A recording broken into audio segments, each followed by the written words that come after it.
या दिल्ली बंगलोर फ्लाईटमध्ये माझ्या शेजारी 20च्या आतील 2 तरुण मुलं होती. एक मुलगा आणि एक मुलगी. त्यांच्या अंगात उंची, महागड्या जीन्स होत्या.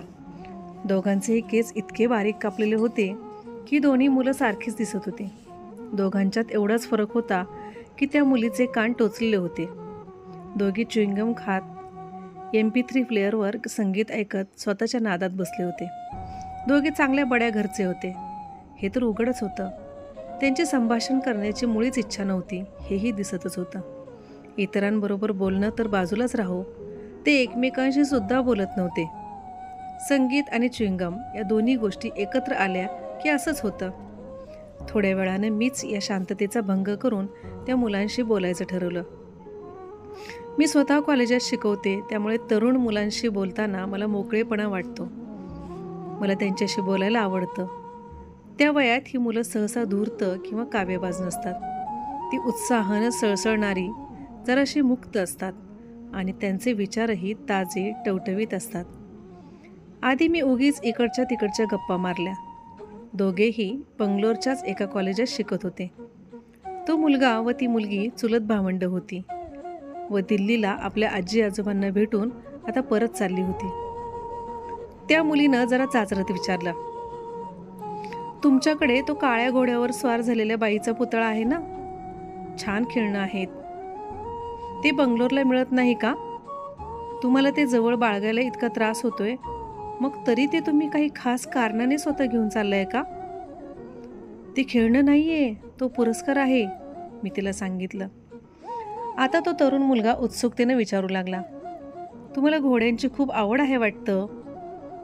मी माझ्या आजवरच्या आयुष्यात कधीच घोड्याची रेस पाहायला गेलेली नाही. मला ते ऐकून फार विचित्र वाटलं. संध्याकाळची फ्लाईट असल्यानं अंधार होता म्हणून त्या मुलांना माझ्या चेहऱ्यावरचे भाव दिसले नाहीत. त्या मुलानं विचारलं, हे घोड्यांच्या रेसबद्दल अवॉर्ड मिळाला आहे का?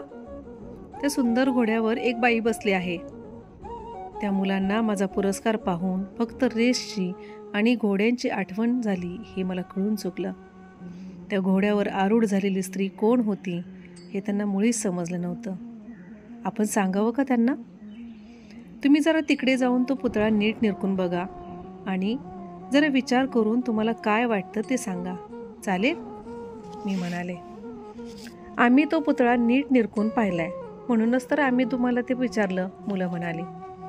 आता मात्र मला धक्का बसला. मी स्वतः एक शिक्षिका असल्यामुळे आता या मुलांना झाशीची राणी लक्ष्मीबाई हिच्याविषयी सांगणं माझं कर्तव्य आहे असं मला वाटलं.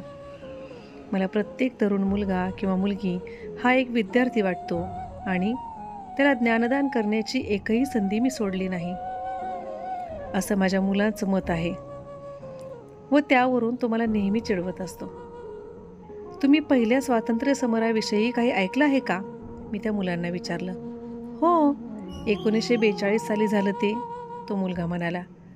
त्यावर त्या मुलीने पुष्टी जोडली. हो ना, आम्ही तो सिनेमा पाहिला ना, 1942 अ लव्ह स्टोरी. भारतीय आणि ब्रिटिश यांच्यातील युद्ध, त्यात मनीषा कोयराला काय सुंदर दिसते. नाही, ती तर छोडो भारत चळवळ होती. पहिलं भारतीय स्वातंत्र्य समर तत्पूर्वी जवळजवळ 100 वर्ष आधी लढलं गेलं आणि त्यात आपण हरलो. त्यावर ती मुलं काहीच बोलली नाहीत. 1857 भारतात इंग्रजांच्या विरोधात एक संग्राम झाला. तरुण राणी झाशीची राणी लक्ष्मीबाई त्यावेळी ब्रिटिशांविरुद्ध लढली. तिनं आपल्या सेनेचं नेतृत्व केलं. खरं तर तिला गप्प बसून ब्रिटिशांकडून तनखा स्वीकारून ऐशारामात आयुष्य घालवता आलं असतं, पण तिनं तसं केलं नाही. कारण ती प्रखर देशभक्त होती. असामान्य धैर्यानं ती युद्धात लढली. रणांगणावरील तिचं ते युद्ध कौशल्य पाहून तिच्या शत्रूलाही विस्मय वाटल्या वाचून राहिला नाही. तेव्हापासून तिला धैर्याचं प्रतीक मानतात व भारतीय जनतेच्या स्वातंत्र्यप्रेमाचं मूर्त स्वरूप मानतात. आपणा सर्वांना स्वतंत्र भारतात जगता यावं म्हणून तिने मरण पत्करलं.